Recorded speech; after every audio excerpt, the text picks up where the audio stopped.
Chapter 4 का जो हमने इंश्योरेंस वगैरह टॉपिक, बैंकिंग, ट्रांसपोर्टेशन, जो भी टॉपिक्स कवर किए हैं पिछली क्लास में, उसी को लेते हुए कुछ कुछ केस स्टडी सॉल्व करने की कोशिश की गई है इस सेशन में। तो आप देखो केस स्टडीज किस तरह की आती हैं, आपको किस तरह ढूंढना है, केस स्टडी पढ़ना कैसे है, that is more important. Case study पढ़ने का एक तरीका होता है, उसको कैसे पढ़ना है। जैसे हम अनसीन पैसेज पढ़ते थे, तो अगर टाइम कम होता है तो हम क्या पढ़ते हैं, पहले क्वेश्चंस पढ़ते हैं हमेशा। तो केस स्टडी का भी बिल्कुल ऐसा ही टिप है मेरी तरफ से। Before reaching out to the main case, first you need to read the last 3-4 lines where you will get the question of the case study. अगर केस स्टडी छोटी है तो कोई दिक्कत नहीं है, पूरी स्टार्ट से ही पढ़ लो। लेकिन अगर केस स्टडी बड़ी है आपकी, तो पहले हमेशा क्वेश्चन पढ़ना। क्वेश्चन पढ़ने का बेनिफिट ये होता है क्योंकि you will get the case studies for many chapters in one exam. तो हर आपको ढूंढने में दिक्कत होगी कि केस स्टडी है किसकी। लेकिन अगर आप पहले क्वेश्चन पढ़ लोगे तो you will get to know कि केस स्टडी इस चैप्टर से रिलेटेड है या इस टॉपिक से रिलेटेड है। तो पहले केस स्टडी पढ़ेंगे हम हमेशा क्वेश्चन पढ़ेंगे। जैसे मैं आपको दिखाता हूँ कुछ केस स्टडी चैप्टर 4 की है मेरे पास। जैसे ये छोटा केस स्टडी है, ये बड़ी नहीं है केस स्टडी। जैसे ये मान लो इस तरह की केस स्टडी आ गई होगी बड़ी सी, ये केस स्टडी आ गई 3rd नंबर। तो ये आपने पहले ये वाला हिस्सा पढ़ना है कि केस स्टडी है किस चीज की। उसके बाद आपको आइडिया हो जाएगा कि पढ़ना क्या है। ठीक है, जैसे मैं एक बड़ी केस स्टडी निकालता हूँ तो आपको ज्यादा बेनिफिट लगेगा। हालांकि 11th क्लास में इतनी बड़ी केस स्टडी होती नहीं है, 12th क्लास में ज्यादा बड़ी बड़ी केस स्टडी होती है, इसमें ऑलमोस्ट छोटी है। ठीक है, तो वही तरीका आपको मैं फिर बोल रहा हूँ, पहले केस स्टडी में क्वेश्चन पढ़ना है। जैसे क्वेश्चन आया आपको ये वाला, ये पहला question, name the method Shenoy should adopt for sending money. ये क्वेश्चन आया आपको। अब ultimately the moment you read this question you understand it is related to banking वाला सिस्टम, कि पैसे भेजने हैं तो बैंक से रिलेटेड है। तो बैंक से रिलेटेड है, चैप्टर 4 है। चैप्टर 4 के अंदर बैंकिंग के बारे में दिमाग ले आओगे आप। तो उसमें 2-3 चीजें हमने करी हैं बैंकिंग में। बैंकिंग के फंक्शंस क्या होते हैं, और बैंकिंग के फंक्शंस के अंदर सर्विसेज जो होती हैं, ऑनलाइन ट्रांसफर की सर्विसेज हैं, उससे रिलेटेड क्वेश्चन होगा ये। आइडिया हो जा रहा है? तो इस तरह करना है हमने। जैसे पढ़ते हैं आप ये, Shnoy is a software professional working in software development company located in Hyderabad. He was saving account with the SBI, but he has not opted for e-banking. His family are residing in Delhi. Shnoy's father asked him to send this at the earliest. His father has saving bank account with Punjab National Bank. Name the method should Shnoy adopt for sending money. तो इसमें RTGS बन जाएगा इसके अंदर, क्योंकि father की बात चल रही है।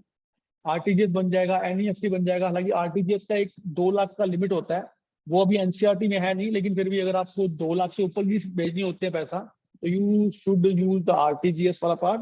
नहीं तो ये 45,000 तो आप एनईएफटी कर लोगे, नेशनल इलेक्ट्रॉनिक फंड्स ट्रांसफर। जो नॉर्मल आपको पता ही होगा, आजकल सारी केस स्टडी सारी जो है वो ऑनलाइन ट्रांसफर है। कट रहा है कोई बात नहीं, तो यहाँ तो है ही ना, मत कर।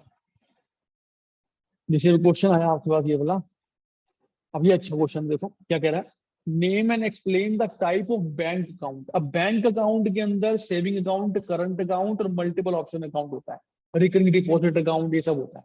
उससे रिलेटेड आप क्वेश्चन है। आपको अगर सेविंग अकाउंट का मतलब पता है कि मैं एक अकाउंट खोलता हूँ, मोस्टली मेरा हैबिट सेविंग करने की है, तो instead of me doing me saving in the house, I will open A saving account.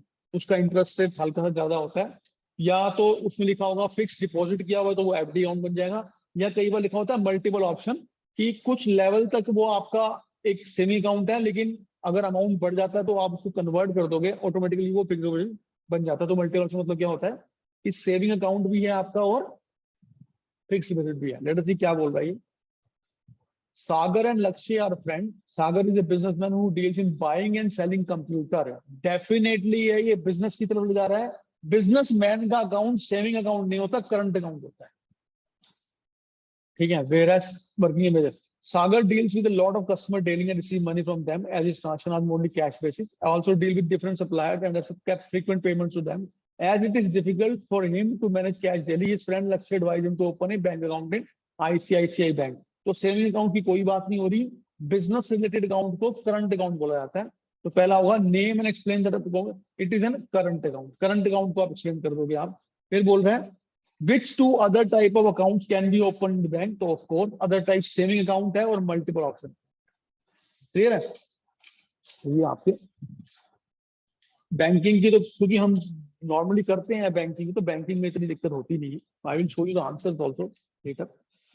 Which two types of other हो गया हमारा, the above para highlights a primary function of bank, name it। अब functions of bank अगर याद होंगे तो आप आराम से इसको कर लोगे। याद है, नोट्स निकाल दिया इसकी भी।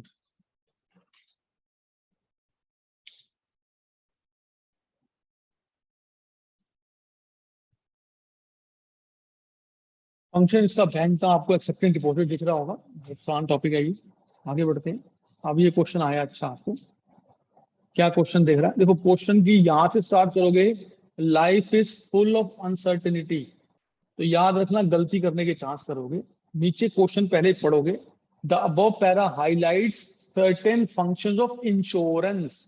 आपको ये इंश्योरेंस के बारे में बात करता है, ठीक है।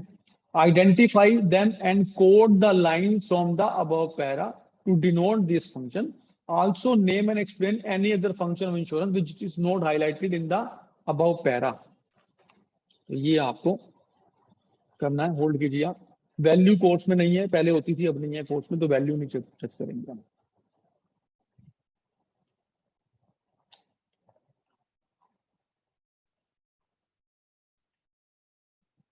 ठीक है, अब बात फंक्शन ये करते हैं। तो फंक्शन इंश्योरेंस के बेसिकली रिस्क कवरिंग होता है। आप रिस्क कवर करते हो बिजनेस का, लाइफ का, या किसी भी चीज का।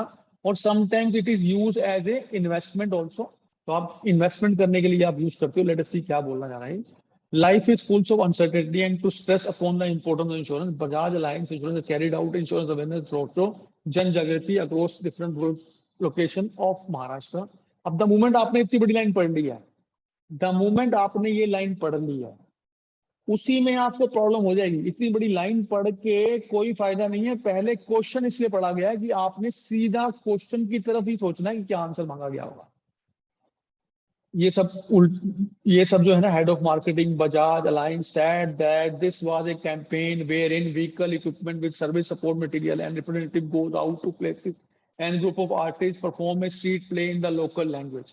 अब ये पूरा पैराग्राफ का कोई यूज नहीं है मेरे हिसाब से, ठीक है, क्योंकि अगर आपने क्वेश्चन पढ़ लिया तो आपको कुछ नहीं दिख रहा इसके अंदर। इस पूरे पैराग्राफ में कहीं कोई इंश्योरेंस के फंक्शन की बात नहीं हो रही है। लेट अस सी क्या बोल रहा है आगे फिर।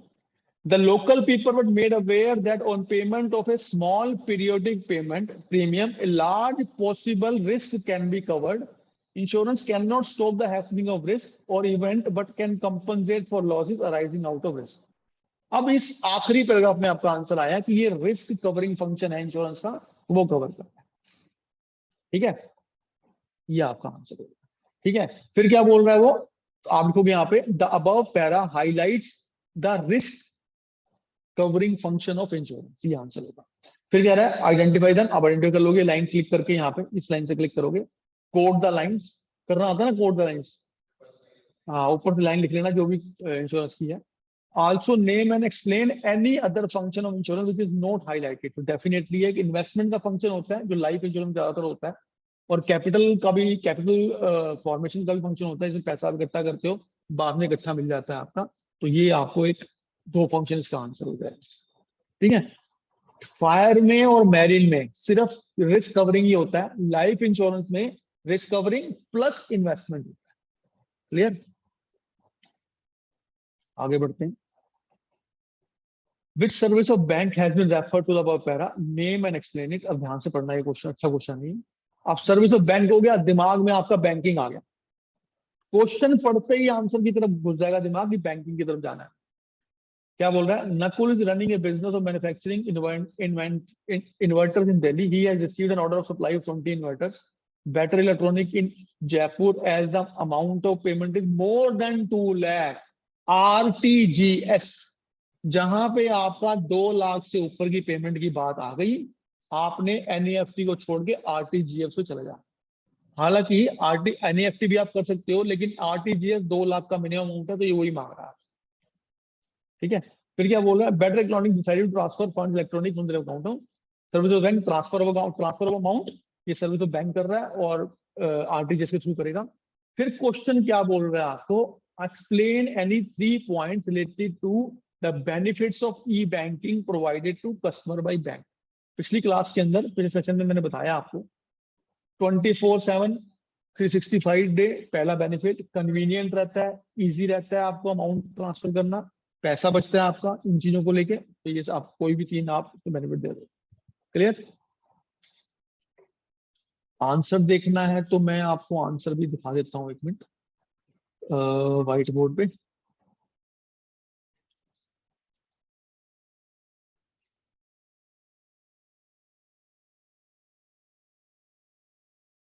एक मिनट होल्ड कीजिए।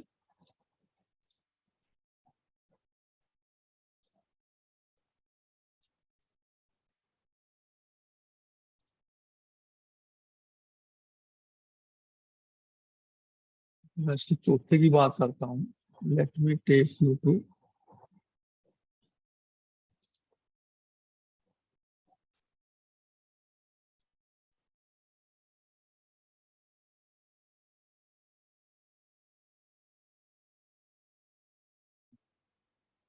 फोर्थ की बात कर रहे हैं।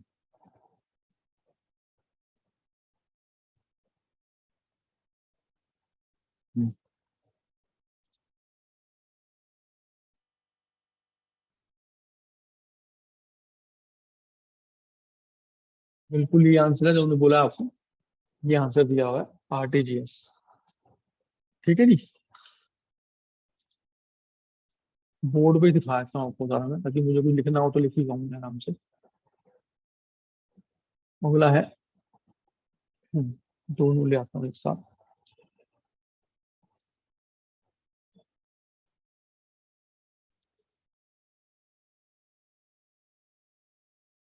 ऑप्शन आ रहा है ना अच्छी तरह, आ रहा समझ?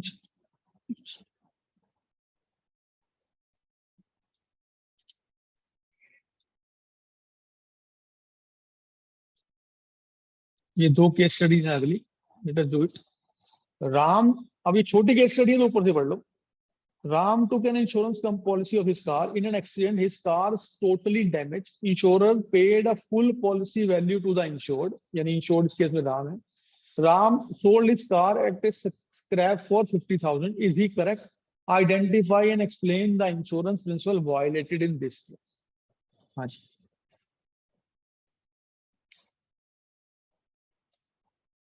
तो आपको अगर इस तरह क्वेश्चन आता है मेरे बच्चों, ठीक है, सबसे पहले आपको ये मांग रहा है इंश्योरेंस प्रिंसिपल, ठीक है, वो होते हैं, मैंने आपको शॉर्टकट दिया हुआ है आईपी म्यूजिक, आ गया याद? ठीक है, principle of indemnity, proximate cost, mitigation, utmost good faith, subrogation, contribution, insurable interest. ठीक है, क्या ये इंडेमनिटी की बात कर रहा है कुछ जो वायलेट हुई है? नहीं, कोई बात नहीं कर रहा। क्या ये कॉस्ट की बात कर रहा है? बिल्कुल कहीं बात नहीं की इसने, ऐसे ही करते हैं केस स्टडी हमेशा। क्या ये मिटिगेशन की बात कर रहा है कि उसने एफआईआर दर्ज करवाई या सारे स्टेप उठाए हैं उसने? क्या ये गुड फेथ की बात कर रहा है? नहीं, ऐसी कोई गुड फेथ की बात नहीं कर रहा, कुछ छुपाया नहीं है उसने। क्या ये सबरोगेशन की बात कर रहा है? जी हाँ, ये प्रिंसिपल ऑफ सबरोगेशन की बात कर रहा है। अगर सबरोगेशन आपको याद हो, नहीं याद तो पिछला सेशन देख लो दोबारा एक बार। सबरोगेशन में क्या होता है कि अगर कोई एक्स बंदा है, उसकी बाइक थी, अगर वो चोरी हो जाती है या कुछ प्रॉब्लम हो जाती है, उसको चोरी हो जाती है, और इंश्योरेंस कंपनी मान लो वाई है, उसने एक्स को पेमेंट कर दी, तो चोरी की बाइक मिलने के बाद वाई का और एक्स का कोई रोल नहीं होता, एक्स को पैसा नहीं मिलेगा, उसका पैसा वाई को मिल जाएगा। ये होता है प्रिंसिपल। और यहाँ देखो आप, उसने अपनी कार को बेचा स्क्रैप में 50,000 में, ठीक है, लेकिन उसको पहले ही पैसा मिल चुका था, तो ये उसने प्रिंसिपल ऑफ सबरोगेशन को वायलेट किया। क्लियर? आगे बढ़ते हैं। Daksh, Nitin and Tarun wanted to buy fire insurance, personal accident insurance and life insurance flexibility. ठीक है, फायर भी कर रहा है, एक्सीडेंट भी कर रहा है, लाइफ भी कर रहा है, तीन बंदे हैं। List the important fact that Daksh, Nitin and Tarun has to disclose while buying such insurance under the principle of utmost good faith. तो principle of utmost good faith क्या होता है कि आपको कुछ भी छुपाना नहीं है। ठीक है, जैसे दक्ष करवा रहा है हमारा फायर इंश्योरेंस, तो जो भी उसके अमाउंट, जो भी उसके गुड्स की वैल्यू है, वो प्रॉपर वैल्यू शो करेगा। ठीक है, छुपाएगा नहीं। पर्सनल एक्सीडेंट इंश्योरेंस करवा रहा है, तो जो भी उसकी गाड़ी की हालत है वो छुपाएगा नहीं उसको, कोई उसको बीमारी तो नहीं है, वो छुपाएगा नहीं।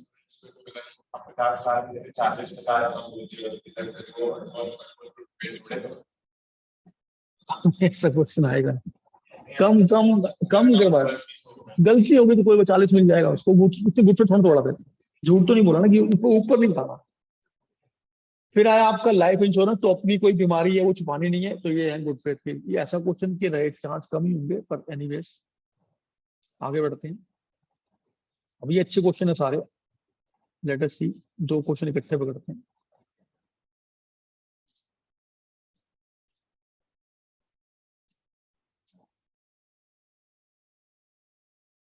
मैं अपना ना वीडियो बंद कर रखता हूँ, कुछ बोर्ड के चला होता है।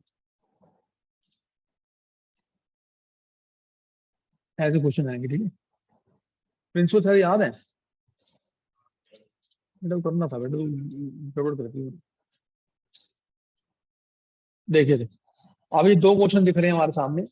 अगेन लेट मी रीइटरेट, अगर केस स्टडी बड़ी है तो पहले क्वेश्चन पढ़ना हमेशा, पहले आपको आखिरी लाइन पढ़नी है। अब क्या बोल रहा है, identify the principal that your friend is not aware. तो अगेन प्रिंसिपल की बात कर रहा है, तो ये आईपी म्यूजिक मेरा शॉर्टकट है इसका, ठीक है।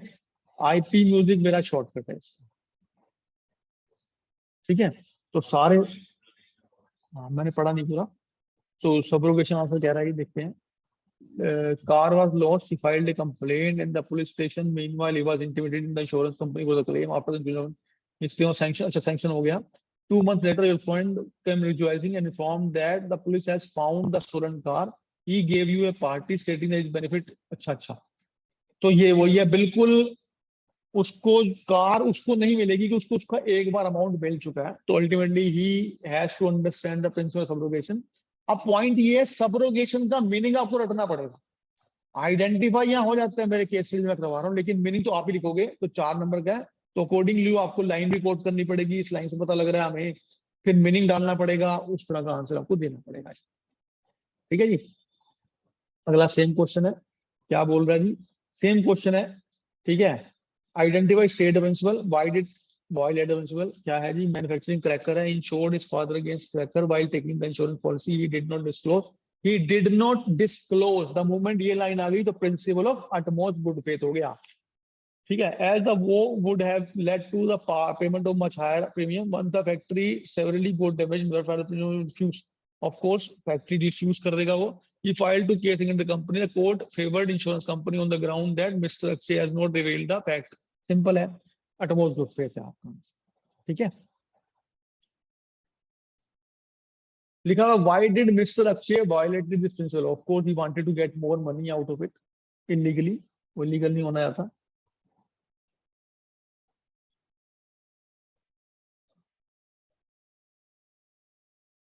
और कर लेते हैं 3-4 केस स्टडी। हाँ ये अच्छी है, 12वीं केस स्टडी अच्छी है। Let me type it, hold कीजिए आप।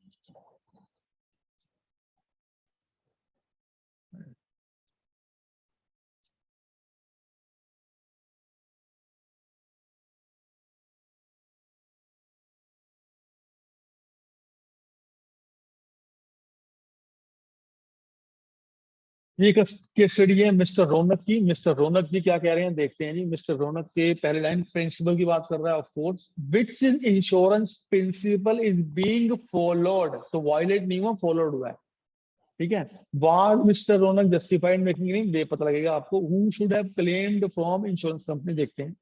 मिस्टर रौनक ने इंश्योरेंस पॉलिसी अगेंस्ट इस कार ली और उसने कार बेच दी। इंश्योरेबल इंटरेस्ट की बात हो रही है भाई साहब इसके अंदर, क्योंकि मैंने जब कार ली तो पॉलिसी मैंने करवाई थी, लेकिन मैंने कार बेच दी आपकी।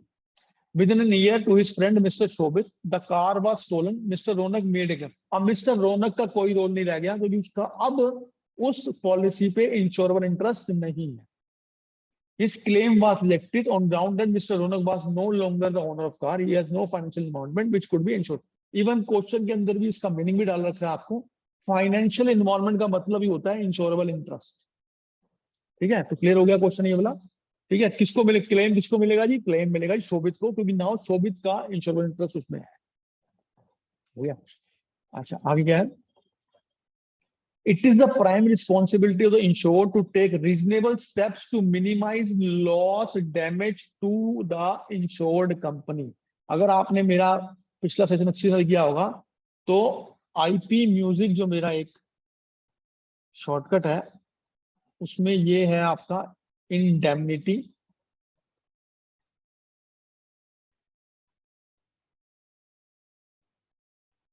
ये है आपका प्रॉक्सिमेट कॉस्ट, ये आपका मिटिगेशन।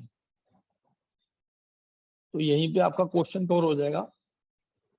मिटिगेशन का मतलब क्या होता है कि आपने पॉलिसी करवा के चुपचाप नहीं बैठ जाना, इवेंट के टाइम पे आपको कोई ना कोई स्टेप उठाने हैं ताकि आप उस रिस्क को या उस इवेंट के लॉस को मिटिगेट कर पाओ।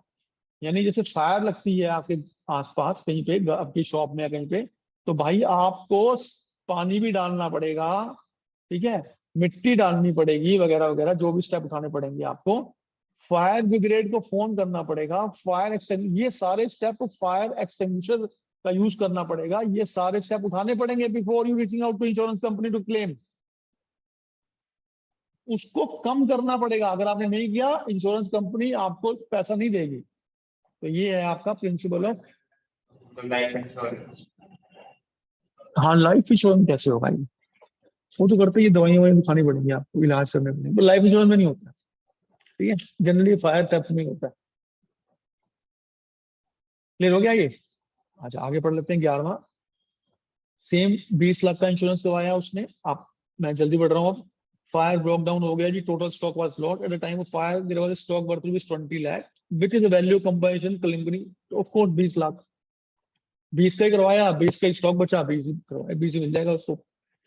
अगला 12 देखते हैं, 40 लाख। अभी अच्छा क्वेश्चन है, देखो क्या है, कॉन्ट्रीब्यूशन है, एक प्रिंसिपल ऑफ म्यूजिक का जो सी है उसको बोलते हैं कॉन्ट्रीब्यूशन। यानी अगर आपने एक से ज्यादा कंपनी पे इंश्योरेंस करवाया है तो आपको टोटल अमाउंट ऑफ लॉस ही मिलेगा, एक्स्ट्रा नहीं मिलेगा, अकॉर्डिंग टू रेशो मिलेगा। लेट अस सी क्या मतलब है इसका। 40 लाख उसने करवाया ए के साथ, ए का हुआ 40 लाख, ठीक है, बी का हुआ उसका 10 लाख और लॉस हुआ उसको 5 लाख, ये लॉस हुआ। तो जो लॉस अमाउंट मिलेगा, जो इनकी रेशो बनती है उसमें मिलेगा 4/5, ये आपका ए का है अमाउंट, रेशो निकाल के 1/5 ये आपका है बी का।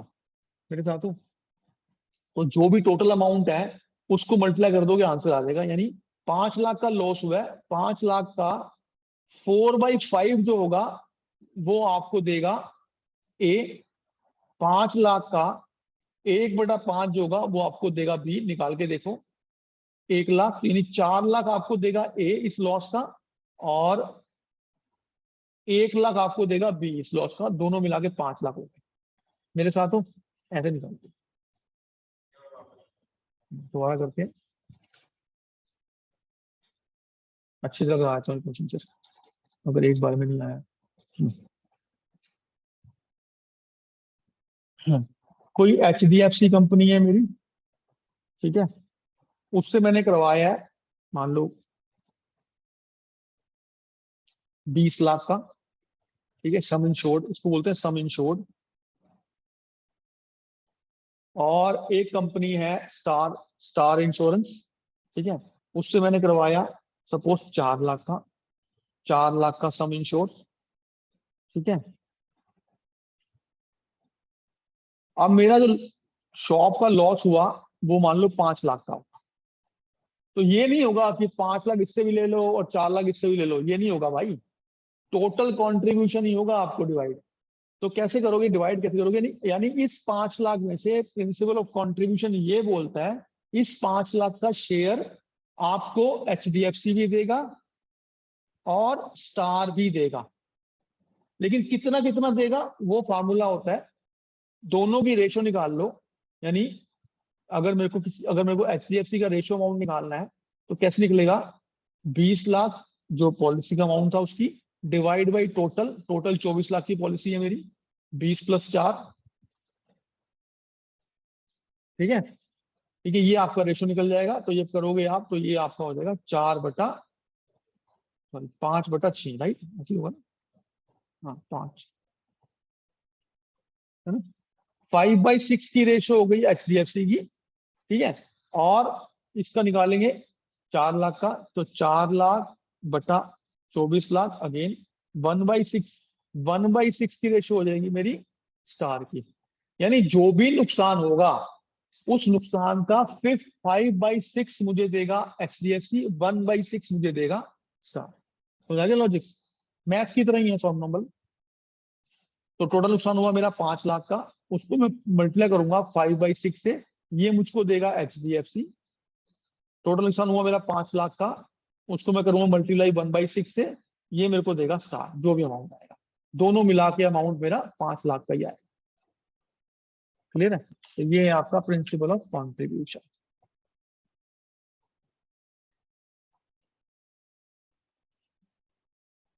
अच्छा, इसमें एक क्वेश्चन और भी था, बड़ी अच्छी केस स्टडी है ये। इसमें क्वेश्चन और भी है, अगर ध्यान से देखोगे, ये रहा क्वेश्चन नीचे वाला। तो ए और बी को पहले निकाल दिया था पहले ही, ठीक है, वो निकल चुका है। बी का है the residues of Bharat factory, कुछ उस फैक्ट्री का कुछ सामान बच जाता है, sold for 15,000, who will rightly avail the amount and why. चलो अब बताओ। जो 15,000 बच गया कबाड़, वो कबाड़ किसको मिलना चाहिए, उस अमाउंट को, उसका अमाउंट किसको मिलना चाहिए। आग लग गई थी ना इनकी, तो बच गया माल कुछ, किसको मिलेगा वो।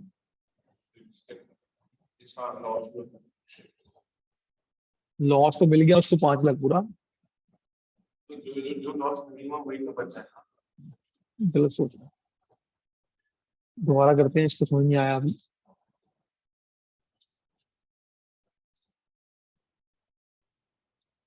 ध्यान से पढ़। तेरे को 5 लाख मिल गया ना बेटा, तू दोबारा क्यों लेगा, अभी करवाया था ऐसा कुछ। 5 लाख का नुकसान हुआ, ठीक है, अक्षित का।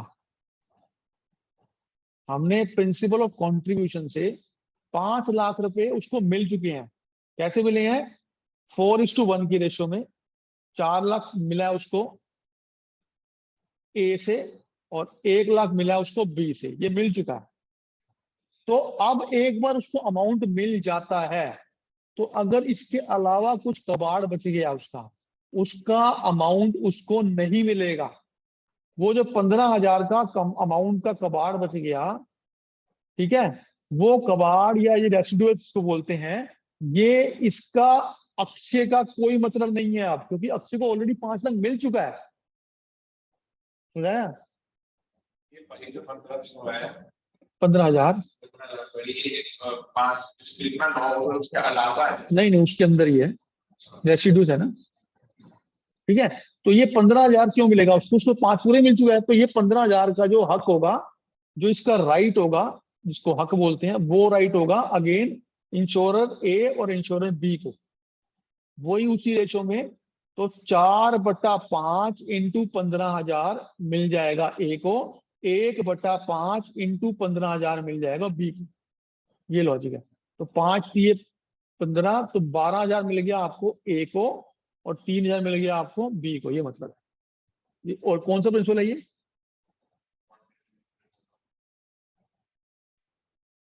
कॉन्ट्रीब्यूशन तो अमाउंट निकालने के लिए था, उसको क्यों मिला है 15,000। सबरोगेशन, कौन सा प्रिंसिपल है, सबरोगेशन। याद रखना, ये क्वेश्चन पेपर में आ सकता है, important question. Case study number 12,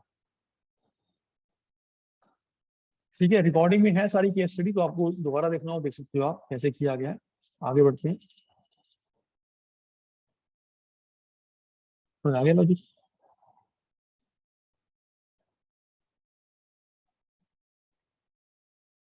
4-5 case study और करते हैं, I think that should be handle. Main तंग इंश्योरेंस ही करती है, बाकी बैंकिंग वैंकिंग में इतना कोई ज्यादा कोई होना नहीं होता।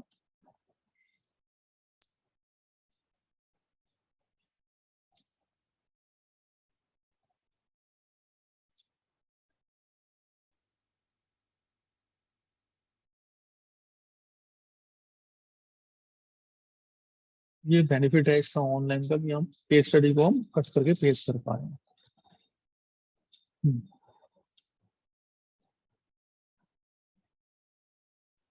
हम्म। देखते हैं दोबारा क्या क्वेश्चन कह रहा है जी। पहले क्वेश्चन पढ़ोगे आप, ये हिस्सा पहले पढ़ोगे। Will the company received claim, claim word आ गया, इंश्योरेंस कंपनी आ गई, तो आपको पता होगा कि इंश्योरेंस से रिलेटेड है। ठीक है जी। वैल्यू स्पोर्ट्स में नहीं है, तो ये वैल्यू स्पोर्ट्स में नहीं है, तो ये जरूरत, इसको करने की जरूरत नहीं है आपको। State any 3 elements of fire insurance, fire insurance के एलिमेंट बताने पड़ेंगे आपको। Let us see. Vikram electronic has a loan of 15 lakh रुपए, उस पर लोन चढ़ा हुआ है 15 लाख का। There are short of fund, so they are trying to find means to arrange funds. Their manager suggested to claim from insurance company. देखो कितनी चालाकी हो रही है ये। Against stock loss due to fire in the warehouse, he actually meant that they can put their warehouse on fire। मतलब वो क्या कहना चाह रहा है, मैनेजर इलीगल काम करने की सलाह दे रहा है विक्रम को। वो कह रहा है आप पे लोन चढ़ा हुआ है, इसको छुड़ाने का तरीका ये है कि फेयर हाउस को, अपने वेयर हाउस को आप आग लगा दो मेरे साथ हो, और झूठा अमाउंट दिखा के आप 15 लाख पे ले लो, ये बोला गया। Will the company receive claim if the surveyor of the insurance company comes to know the real cause of fire? No, मेरे साथ हो, वो पैसा नहीं मिलेगा। ठीक है। State any 3 elements of fire insurance, right है जी। Let me just tell you the element of fire insurance, hold कीजिए आप।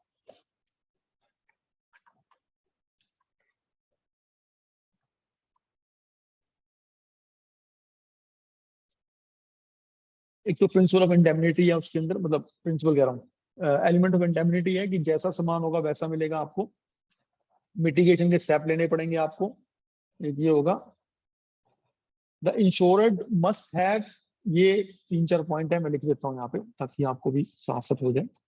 तो एलिमेंट वाला वर्ड जो है अगर आता है आपका, तो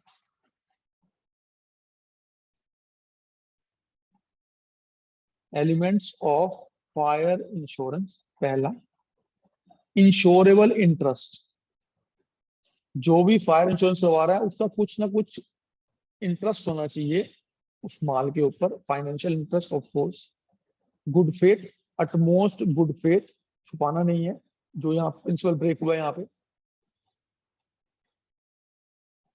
हाँ, इंडेमनिटी का कॉन्ट्रैक्ट होता है इसके अंदर कि जितना माल गया उतना ही मिलेगा।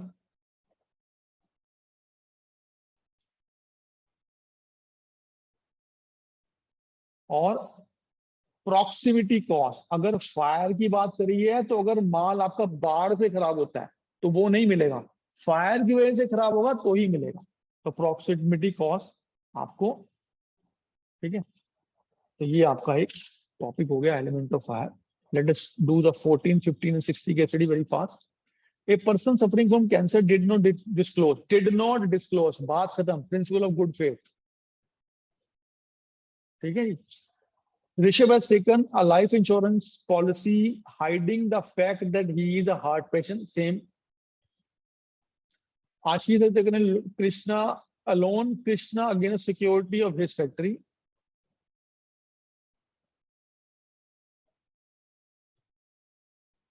क्वेश्चन गड़बड़ लग रहा है मुझे पढ़ने में। Ashish has taken a loan, Krishna from होगा, from Krishna against the security of the loan. Can Krishna take a fire insurance policy of the factory? हाँ जी, हाँ यही है क्वेश्चन, यही है। तो यहाँ जो वर्ड है, यहाँ फ्रॉम मिस हो गया बुक के अंदर। Ashish has taken a loan from Krishna against the security of factory. तो क्या किया है यहाँ पे, आशीष ने मान लो लोन लिया 10 लाख का। आशीष ने क्या किया, अपनी प्रॉपर्टी को, सिक्योरिटी मतलब होता है कोलेट्रल, गिरवी रखना, गिरवी, अपनी प्रॉपर्टी को उसने गिरवी रख दिया। ठीक है, किसके पास, कृष्णा के पास। तो क्या कृष्णा का कोई फाइनेंशियल इंटरेस्ट है इसके अंदर? जी नहीं, नहीं नहीं नहीं। तो Krishna can not take a fire insurance policy, it is only Ashish which take the fire insurance policy. Clear. एक बार मैं इसको और आपको आंसर भी दिखा देता हूँ।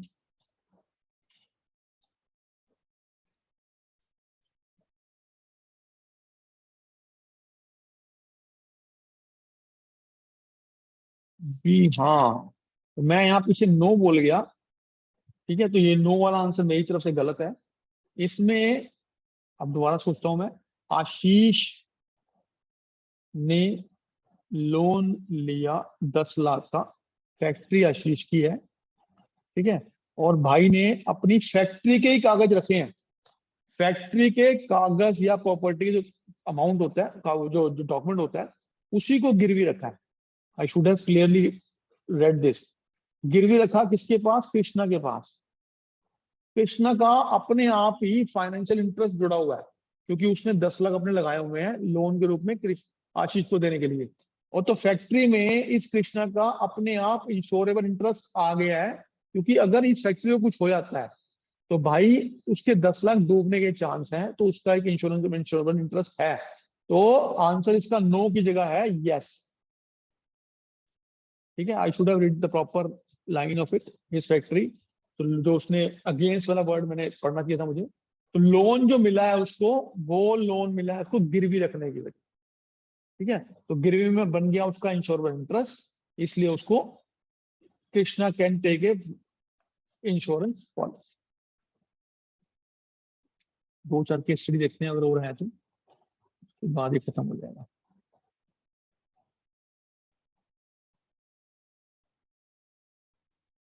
अच्छी केस स्टडीज है, ये सारी करनी पड़ेगी। एक मिनट आप होल्ड कीजिए और दिखाता हूँ।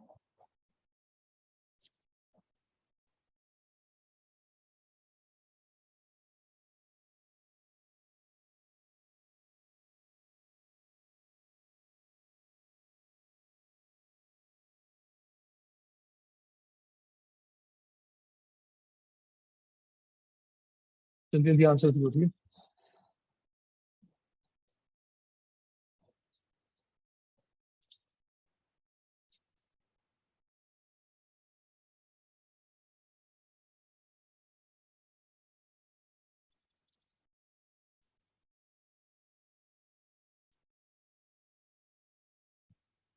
अनमोल इंश्योर्ड इस company 10 lakh against the fire. Due to fire he suffered a loss of 6 lakh. कितना पैसा मिलेगा उसको? 60 तो मिलेगा। हाँ, प्रिंसिपल ऑफ इंडेमनिटी है ये। क्या बात। उसने 5 लाख का करवाया, एक्स से 10 लाख हुआ और वाई से 3 लाख का। एक्स से 10 लाख, 5 लाख का उसने एक्स से करवाया और 10 लाख का वाई से, ठीक है जी। तो नुकसान हुआ 3 लाख का, कितना मिल जाएगा उसको एक्स से, कितना मिलेगा? तो 5/15 रेशो निकाल के ये मिल जाएगा उसको एक्स से। और 3 लाख जो लॉस हुआ था इन टू जो पीछे किया हमने क्वेश्चन, 10 लाख/15। तो ये आप निकाल लोगे, आराम से निकल जाएगा। 1 लाख मिल जाएगा उसको एक्स से। एक्स देगा 1 लाख और वाई देगा उसको बाकी बचा हुआ 2 लाख। 5 लाख। अरे पागल। हाँ जी, आगे आ जाओ जी। Deepanshu is very good friend of Garush. अच्छा, गुड फ्रेंड है। अच्छा, can Deepanshu take life insurance? नहीं भाई, नहीं ले सकता। लाइफ इंश्योरेंस कैसे ले लेगा? इंश्योरेंस इंटरेस्ट नहीं है। ठीक है, तो the insurance should not be allowed to make any profit of course by selling and damage property और in case of loss property recovered. कौन सा प्रिंसिपल है ये? प्रॉफिट नहीं कमा सकता वो, इंडेमनिटी बन रहा है।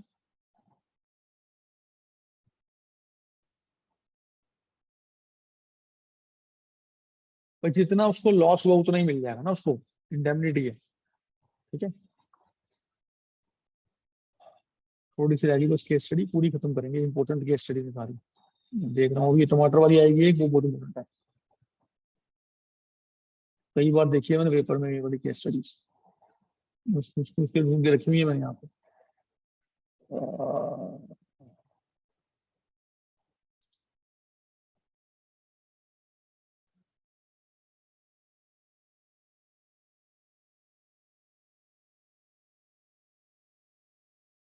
अच्छा,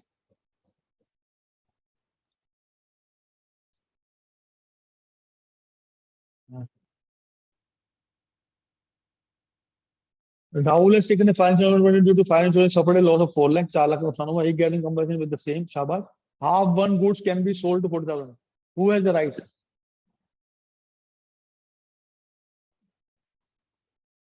इंश्योरर. किसको राइट है अब ये? यानी जो कंपनी जिसने लॉ जिसने जिसने इंश्योरेंस करवाया, क्योंकि उसको पैसा मिल चुका है. ठीक है, कौन सा प्रिंसिपल है भाई? लिखा ना, रीजन देना पड़ेगा. बे तू फॉरवर्ड बोल रहा है पागल, भूल क्यों है? कितने करूंगा ये क्वेश्चन? सबरोगेशन मेरे साथ है. हाँ, फिर क्वेश्चन है एक्सप्लेन द प्रिंसिपल की बात चल रहा है. टोमेटो वाला एग्जांपल है ये. Insurance is effective. देखते हैं किसकी बात चल रही है. Speed limited transport company took an accident insurance policy for all vehicles. Accident insurance policy है, आज याद रखना. ठीक है. ए truck of that company carrying the tomatoes met with an accident. Okay, accident हो गया. Due to the accident, there was no damage to tomato. Tomato को कुछ नहीं हुआ मेरे बच्चों. But tomato was unloaded from that truck and reloaded to another truck. उस time, due to time wasted in unloading and reloading, the tomato got spoiled. तब tomato खराब हो गए. तो क्या इसमें पैसा मिलेगा उसको? नहीं मिलेगा. क्यों नहीं मिलेगा? याद है अगर प्रिंसिपल तो आ जाएगा. इसको बोलते हैं प्रिंसिपल प्रॉक्सिमिटी कॉस्ट. क्या? क्योंकि जो उसके टमाटर खराब होने का कॉस्ट था वो एक्सीडेंट नहीं था. समझ आ गया? तो प्रिंसिपल ऑफ आईपी म्यूजिक का पी है ये. आईपी म्यूजिक जो मेरे प्रिंसिपल है 7, उसका पी है ये प्रिंसिपल, प्रॉक्सिमिटी वाला. आगे बढ़ते हैं.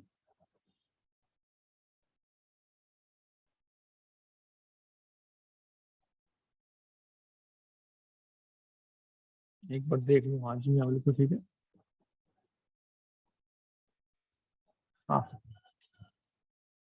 क्या कह रहा है जी? मिस्टर एच एक हस्बैंड है. इंश्योरेंस पॉलिसी मिस्टर वाई यानी एच ने अपनी वाइफ का इंश्योरेंस करवाया. After 1 year the couple got divorce. Couple का डिवोर्स हो गया. वाई और एच में अब नहीं बनती आपस में. 2 साल के बाद इसकी डेथ हो गई. Is husband H entitled to get compensation from the insurance company? Yes. क्यों? लाइफ इंश्योरेंस में insurable interest at the time of taking होना चाहिए, at the time of end नहीं होना चाहिए. समान नहीं है ये. लाइफ की तो कभी भी एट द टाइम, अगर लाइफ किसी की जाती है तो उसका insurable interest at the time कभी होता ही नहीं है बेटा. 100% है. यानी इवन कोई एक्स वाई जेड है. अब सुन लो, अच्छा एग्जाम्पल है. एक्स वाई जेड अगर इंश्योरेंस करवाता है लाइफ की, और यानी एट द टाइम ऑफ उसका इंटरेस्ट है, जिसने भी करवाई, मान लो ए ने करवाई. ठीक है. जब एक्स वाई जेड मर गया 10 साल के बाद मान लो, तो अब वो तो मर ही गया है, उसका क्या इंटरेस्ट बच गया. लेकिन eight the time of taking the policy interest था, तो ए को पैसा मिल जाएगा. ये लॉजिक होता है इसका. इसी तरह ये हस्बैंड वाइफ का भी वही केस है. हस्बैंड वाइफ, हस्बैंड ने जब वाइफ ही करवाई थी इंश्योरेंस, प्रीमियम दे रहा था वो, तो उस टाइम 10 लाख की करवाई मान लो पॉलिसी. उस टाइम उसका इंटरेस्ट था लाइफ इंश्योरेंस में. Eight the time of taking the insurance policy he interest होना चाहिए. At the time of event नहीं हो तब भी चलेगा. तो इस केस में उसको पैसा मिलेगा, क्योंकि वो रेगुलरली प्रीमियम दे रहा. क्लियर? आगे बढ़ते हैं जी. बहुत बढ़िया चीज कर रहे हो. अच्छा जी. A factory owner took a fire insurance policy for his factory without informing the insurance company. मैंने क्या गलती करी है इसमें? केस स्टडी पढ़ने के लिए मैंने क्या गलती करी है? Exactly. I should have read this question first. तो आसान हो जाता है. अब क्वेश्चन क्या बोल रहा है? अगेन प्रिंसिपल की बात कर रहा है. तो दिमाग में आपके द मोमेंट उसने पूछा प्रिंसिपल, चुपचाप अपने क्वेश्चन पेपर पे या कहीं आंसर शीट में ये शॉर्टकट डाल देना. सारी 12th की मैंने केस स्टडी ऐसे ही सॉल्व कराई हुई है. ठीक है. तो ये indemnity proximity cost, mitigation, utmost good faith, subrogation, insurable interest और contribution. Let us see किसकी बात चल रही है. A factory owner took a fire insurance policy for his factory without informing the insurance company that he received notice from electricity board without informing. ठीक है? To get the factory wiring changed. After 4 months of taking policy, the factory caught fire due to a short circuit. उसी वजह से हुआ. Will the factory owner get compensation? जी नहीं. He should not get the compensation क्योंकि principle of utmost good faith तोड़ा है उसने. मेरे साथ हो? बताया नहीं ना, छुपा दी चीज उसने. तो ये क्वेश्चन हो गया आपका utmost good faith का. लेट अस सी. क्वेश्चन और है क्या? हाँ जी है जी है.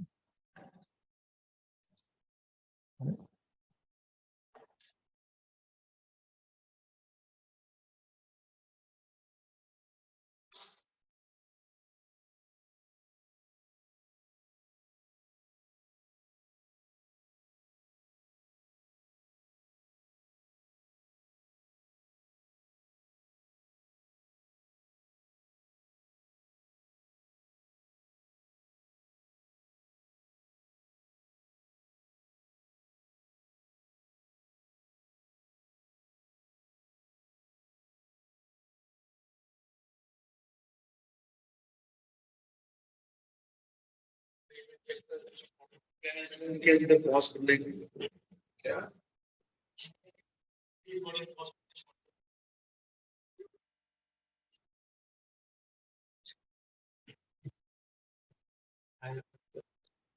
एक मिनट होल्ड करना जरा, कर्सर मेरा ये लॉक हो गया.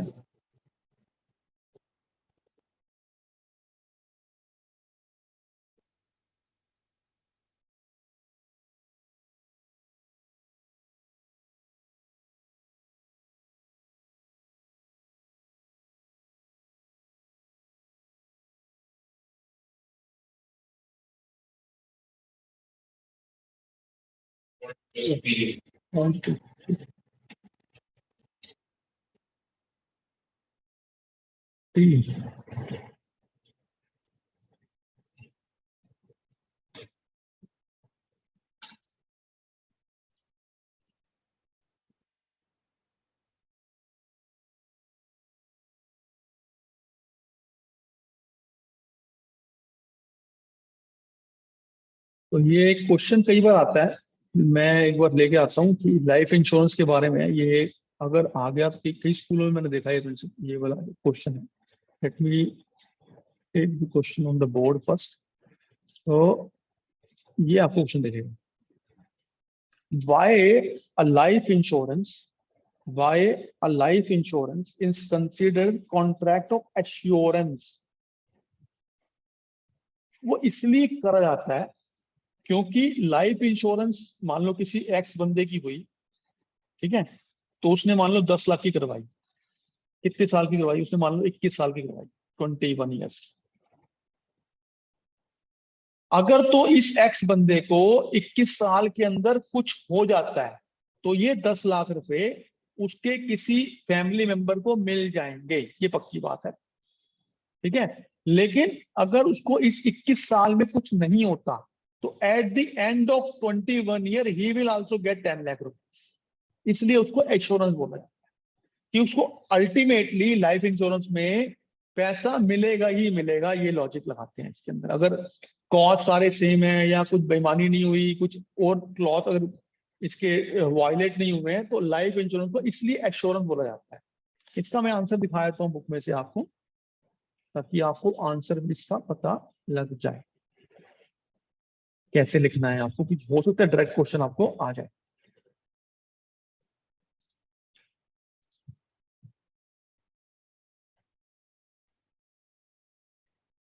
देखना ध्यान से.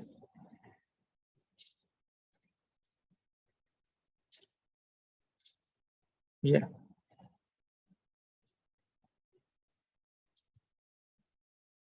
पढ़ लो अपने आप, आराम से आ जाएगा. पॉज करके पढ़ लो.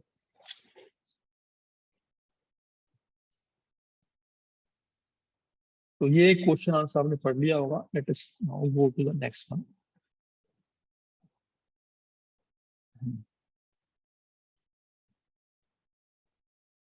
वेयर हाउसिंग है इसके अंदर।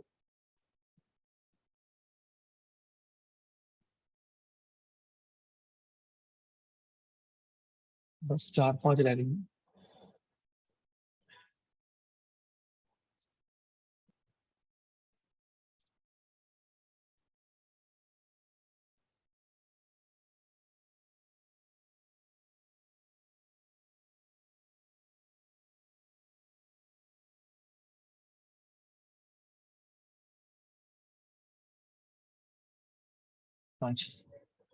थोड़ा सा बड़ा खरीदना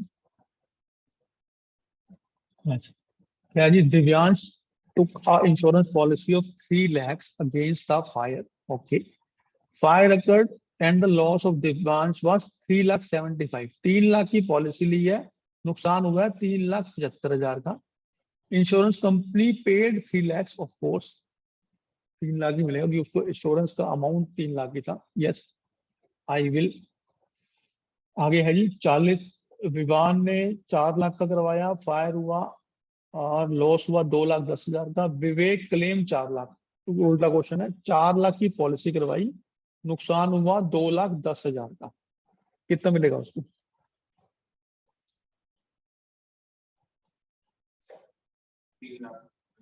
बेस वाले को क्वेश्चन 28 मार्क। कहाँ सोच कर रहे थे बेटा?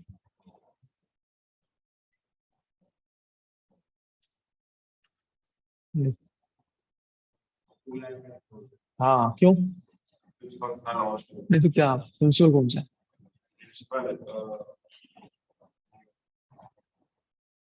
हाँ सही बोल रहा है, यहाँ देख। हाँ, मिस्टर राजेश ने कार की इंश्योरेंस पाई 1 लाख की। One day is car met an accident, insurance company estimated total loss was 50,000। What amount mister Rajesh will get from total? Of course 50,000 का इंडेमनिटी। क्या ये आगे?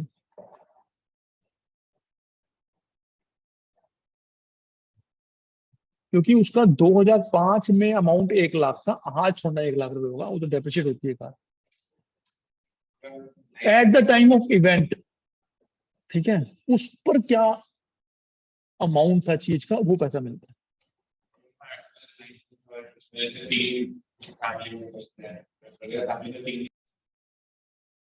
30वीं केस स्टडी है। नई कार 3.5 लाख के लिए इंश्योरेंस करवाया, और दो से करवाया इंश्योरेंस। ठीक है, ओरिएंटल से और नेशनल से, यानी 2 कंपनियां हैं, ओरिएंटल और नेशनल। और तीनों को 3.5 लाख 3.5 लाख, यहाँ से भी 3.5 लाख करवा लिया उसने, यहाँ से भी 3.5 लाख करवा लिया। और an accident the car was completely damage and claim compensate, यहाँ से भी लिया उसने, यहाँ से भी लिया, अलाउड नहीं है ये। ठीक है, he can not get the money which is beyond the amount of the car. तो 7 लाख नहीं मिल जाएगा उसको, मिलेगा 3.5 लाख की। ठीक है, अब 3.5 लाख मिलेगा कैसे? वो हाफ ऑफ मिल जाएगा, 1,75 वो दे देगा, 1,75 वो दे देगा, ऐसे। तो प्रिंसिपल ऑफ कॉन्ट्रीब्यूशन चलेगा इसके अंदर। ठीक है, एंड इंडेमनिटी ऑल्सो, क्योंकि he should not go beyond the amount of the car. ठीक है, हाँ हाँ, अटमोस्ट कुछ तो लग जाएगा ना, देखो पैसे लग जाएगा। इसका मैं आंसर भी दिखा देता हूँ बच्चों को।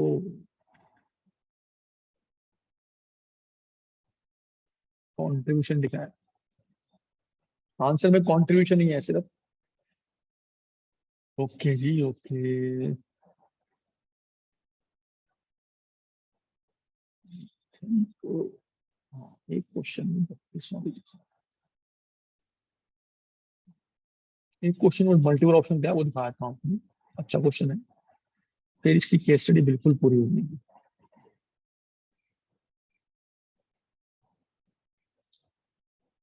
32 के आसपास हमने केस स्टडी करनी है इसकी। ठीक है, इसके बाहर नहीं आएगा पेपर में। बस आपको क्या करना है, इसको केस स्टडी तो करवा दी मैंने, आपको मीनिंग सबके याद करने हैं प्रिंसिपल्स के, मीनिंग पूछ रहा है हर बार। ये केस स्टडी देखो अब आपको। पंजाब पीपल नेशनल बैंक का कोई इस पार्टनरशिप मॉडल में चला है। The bank is offering services, दे रहा है वो जो भी है। डिफाइन पब्लिक वेक्टर, ये कोर्स में नहीं है, अब छोड़ दो इसको। पब्लिक प्राइवेट पार्टनरशिप है कहीं नहीं। रिकरिंग डिपॉजिट अकाउंट क्या होता है और मल्टीपल ऑप्शन डिपॉजिट अकाउंट क्या होता है, ये आपको भरना पड़ेगा। ठीक है, बैंक ड्राफ्ट क्या होता है, तो बैंकिंग के बारे में केस स्टडी है।